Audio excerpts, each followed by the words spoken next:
John 15, 1-8. This chapter is considered part of what scholars call the farewell discourses in the Gospel of John, Jesus' last words to his disciples before the Last Supper and his arrest.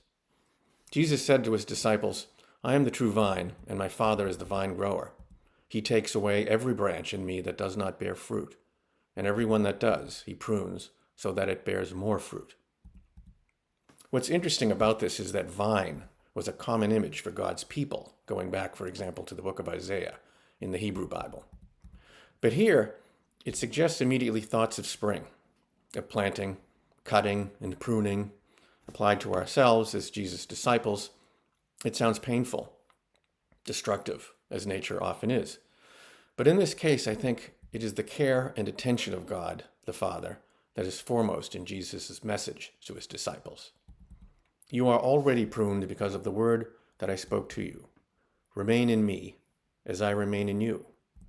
Just as a branch cannot bear fruit on its own unless it remains on the vine, so neither can you unless you remain in me." This is fundamentally relational. It's no longer possible for the individual disciples to be considered in isolation. One must realize they are always directly connected to Jesus, and through him to the Father.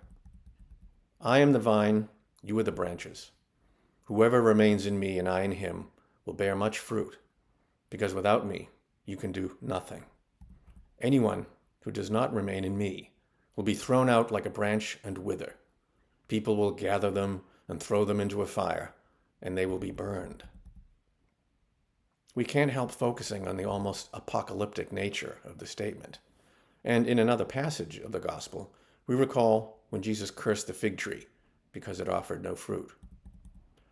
But at its root, this passage in the Gospel of John is about being part of something greater than just yourself.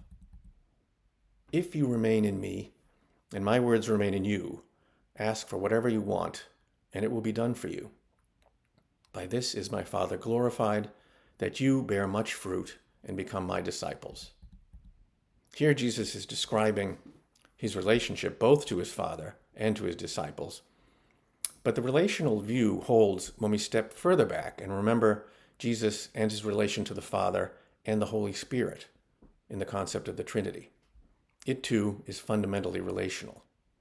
This is a striking way for Jesus to prompt his disciples to keep his commandments, which he does in the passage immediately after today's reading.